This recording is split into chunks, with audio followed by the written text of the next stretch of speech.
Mark my words, if you exploit and terrorize our people, you will go to jail for life and you will never come out alive. What's up, everybody? Christian James here. Today's video, Pierre Poilievre. Life sentence for you, life sentence for you, life sentence for you. And y'all fucking deserve it. Let's go. Thank you very much, everyone, for being here today in beautiful British Columbia. I'd like to thank Stephen Hoffer and Corrine Stavnis for hosting us at Duke Point Sawmill Western Forest Products. They make wonderful products here that come out of our forests and go into homes and into decking, fencing, paneling, molding, serving domestic and world markets. They are the best of Canada. They bring home the Canadian promise for their workers who get a great paycheck selling wonderful products. But unfortunately, after the lost Liberal decade, that promise is broken. Workers work longer and harder for less. Housing costs have doubled, so our youth can no longer afford a place to live. Liberal taxes punish work, and liberal inflation has driven 2 million people every month to food banks. This was all before President Trump first threatened his tariffs against Canada. I was glad to learn that the President and Prime Minister spoke today, and like all Canadians, I hope they had a successful talk, and I look forward to hearing about the results that they achieved in that conversation. Liberals, results, we know that ain't happening. Come on, Pierre.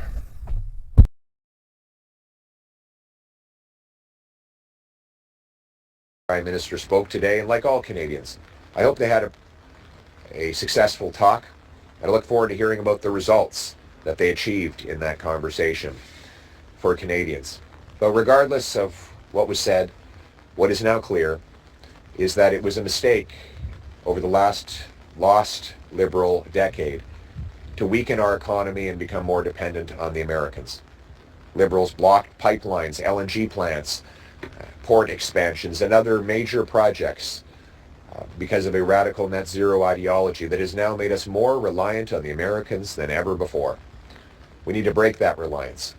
We need to put Canada first for a change by axing taxes on our industries to bring home more production, by lowering taxes on workers so they can spend at local small businesses, creating made-in-Canada jobs, by removing Liberal laws, C-69, the No New Pipelines law, by getting rid of the energy cap and the industrial carbon tax to bring production back to this country so that we can stand on our own 2 feet and stand up to the Americans with economic sovereignty.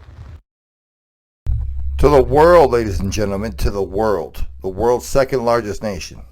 No pipelines, that's garbage. Look, to all you tree-hugging hippie lovers, the world is fine. We can't do much about it. Go to India, go to China, go to second and third world nations that are polluting the shit out of the planet. Go deal with the fisheries that are just draining the oceans dry as I speak of all the goddamn fish. Go deal with that. Instead, y'all want to bug us for doing things safely in the environment to make the country more prosperous, to make the people more prosperous. So all in all, everybody has a better life. If you can do it safely and do it correctly, what's the problem? There's nations all over the world doing it wrong. And the people ain't saying shit because they're trying to get out of poverty. We out of poverty. We're not trying to go back to it. In other words, let's put Canada first. But one of the ways we can do that is also by making our communities safe again. Here in British Columbia, people are more afraid than ever before of crime.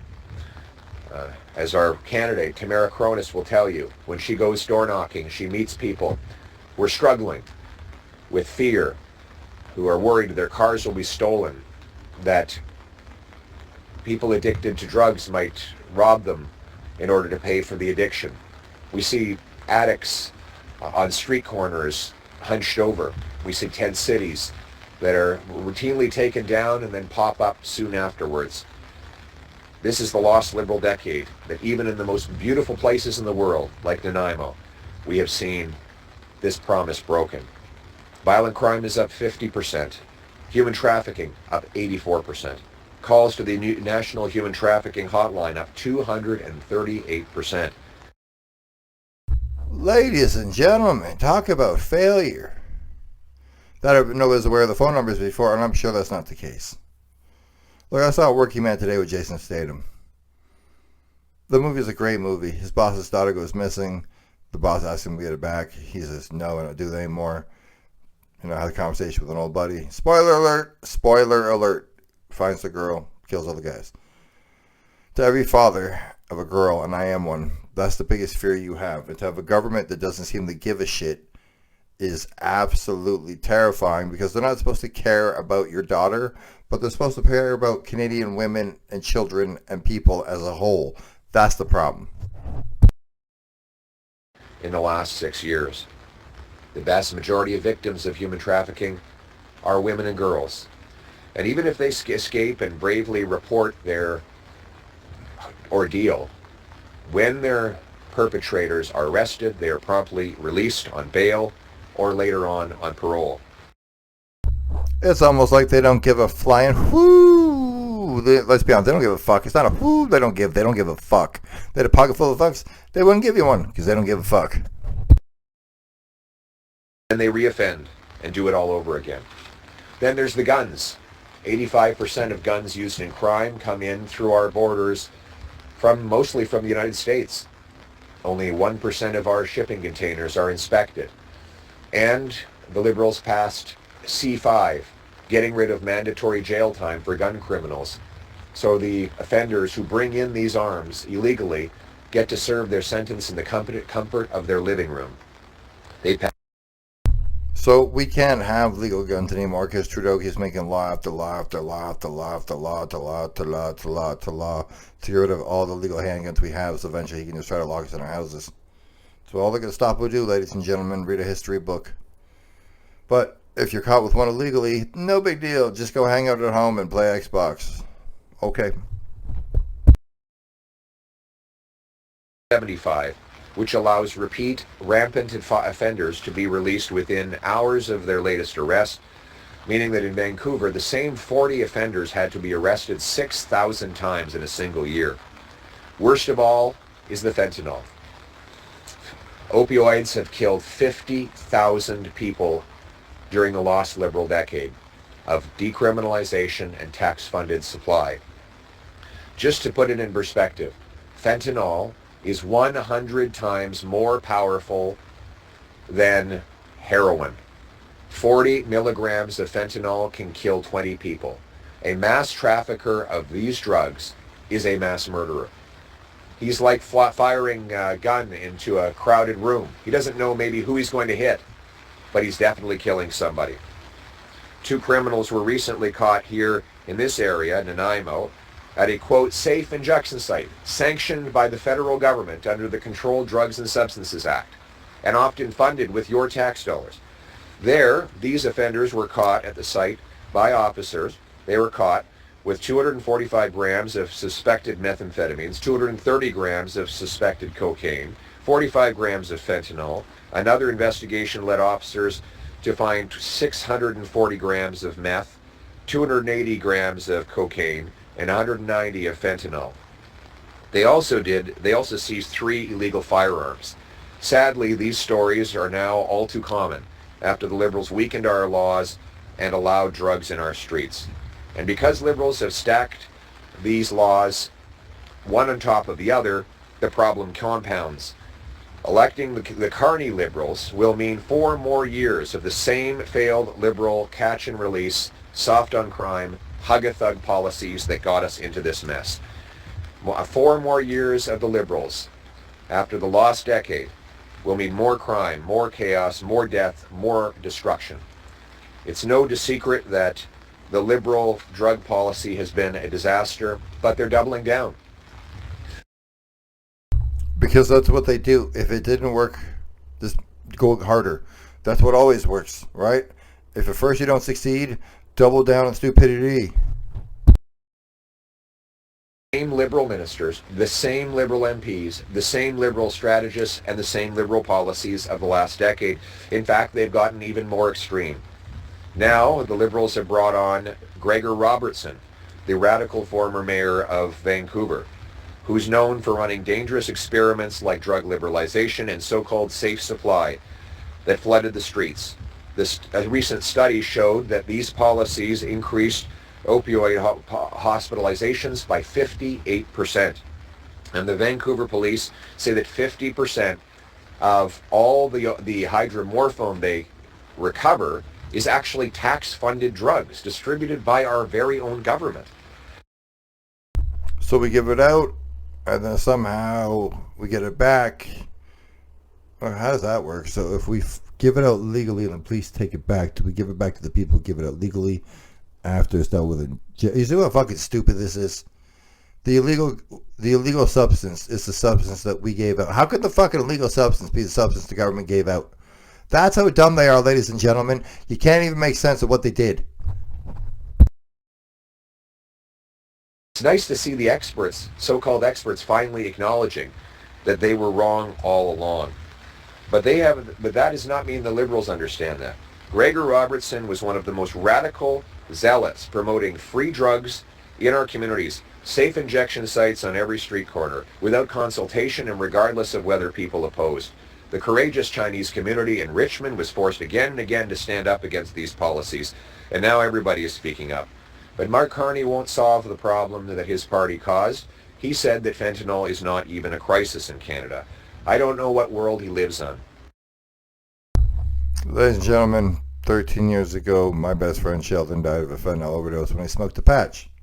Mark Carney lives in a world where that's never happened to him. That, ladies and gentlemen, is the world Mark Carney lives in. I'm sure it's never happened to Pierre either. He's married to a Venezuelan, so it may have happened to him through marriage. Not being a prick, being an honest human being. But that's where it comes from. You don't consider it a crisis because it's never fucking affected you. How out of touch do you have to be to dismiss the idea of a fentanyl crisis? Or to bring on Gregor Robertson, the most radical pro-drug politician in Canadian history, as a new candidate and likely new minister in the forthcoming, if, God forbid, the Liberals were ever to be reelected. The record of death and destruction from Liberal policies is one of the great human tragedies of our times, and my heart goes out to all who need help. But the good news is we can fix what they broke. We need a strong, new Conservative government that will stop the crime and put Canada first for a change. We will do that. We will do it with common sense policies that take the dangerous offenders off the street. 1, we will repeal C5 and end house arrest for the most serious offenders. We will also ensure that we reinstate mandatory prison sentences for serious gun, drug, and human trafficking crimes. We will repeal the Liberal catch and release bail law, C75. And we will also stand up against the Liberal policy of putting serious mass murderers in medium penitentiaries by getting rid of Liberal law C83. Ladies and gentlemen, Paul Bernardo, Canada's most prolific serial killer, especially in my lifetime. Because of that policy there, that C85, that C fucking nonsense, was moved to a medium security prison. The worst person in Canadian history in my lifetime was moved to a medium security prison because of policies of some idiot thought made sense. Why would that make any fucking sense? We made those jails for a reason, put those people there for a reason, but you know better. Because you grew up middle class or higher and it never affected you, and therefore you feel bad for them. And that's why I am announcing today that that a new Conservative government will put Canadians first for a change, and we will ensure the monsters who kill our people and endanger our communities go to jail for life. A new Conservative government will impose life sentences for the most serious cases of fentanyl distribution, gun smuggling, and human trafficking. First, if a criminal is convicted of 5 or more counts of human trafficking, they will get life sentences. Second, anyone convicted of 5 or more cases of anyone convicted of large-scale trafficking of illegal firearms will get life sentences. And third, anyone caught trafficking or producing more than 40 milligrams of fentanyl will get life sentences. Life sentences will be in place to protect Canadians and to end the chaos in our streets. These policies are necessary to protect the charter rights of Canadians. We will end automatic bail for anyone charged with human trafficking, and we will strengthen human trafficking laws so that the prosecutors don't have to prove anymore that traffickers used fear and intimidation. Mark my words, if you exploit and terrorize our people, you will go to jail for life and you will never come out alive. Ladies and gentlemen, that's the best cutoff point ever. Hashtag segue of the year. Okay, look, it's exactly what this country needs. It doesn't matter if you're a conservative person. Do I look like an actual conservative person? I'm covered in tattoos with a giant beard. You know, like, I don't look like a conservative person, but I'm a common sense person. And this fucking plan they have is common sense. If the other parties came up with it and they didn't, then I'd go with their party. You understand what I'm saying? Don't vote with your goddamn heart. Vote with your fucking brain. What's best? Not, I've always been on team red, team orange. Look, even if you've always been on team blue, whatever, and your team's doing the wrong thing, do the right thing by voting with your goddamn brain. What's best for you, your family, and everybody.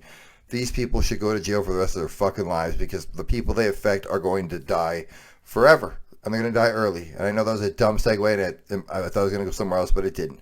Look, we've all, a lot of us, lost people to drug overdoses, to guns, to violence, all that shit. And a government that's going to take it seriously, they're not going to solve the problem. You can't fix human nature, but you sure as hell can show a consequence for people who take advantage of it. At the end of the day, that's all I'm looking for is common sense, a decent life, and safety. Now, legalize guns, I can take care of myself all day. Me and mine, I got this. Like, comment, subscribe. Tell me if you think Pierre's right. Tell me if you think he's wrong. Tell me even if you're a liberal person or an NDP person, this doesn't make the most fucking sense for everybody in the country. Who doesn't want to be safe? I want to be safe. I'm 6'3", 250, and I can take care of myself. I still think it's a good idea, ladies and gentlemen. All of you out there, ain't me. Ladies, children, do the best thing for them. Old people, I'm out.